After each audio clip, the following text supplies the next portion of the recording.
પ્રેક્ષકોનું matter direction દ્વારા checking કરાશે અને સ્ટેડિયમના બંદોબસ્તનું સુપરવિઝન રાજકોટ રૂરલ એસપી કરશે. 5 DYSP, 10 PI, 40 PSI, 232 policeman, 46 traffic police, 64 મહિલા પોલીસ બંદોબસ્ત જાળવશે. સીસીટીવી કેમેરાનો કંટ્રોલ રૂમ ઉભો કરવામાં આવ્યો. સમય સ્ટેડિયમમાં 30 વોકી ટોકી સાથે પોલીસમેનનો તૈનાત રહેશે. સ્ટેડિયમમાં એકવાર પ્રવેશ કર્યા બાદ બહાર નીકળવા પ્રેક્ષકને ફરીથી પ્રવેશ કરી શકાશે નહીં.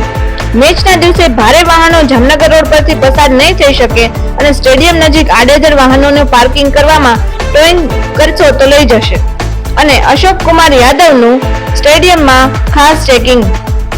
જુઓ લાઈવ દ્રશ્યો.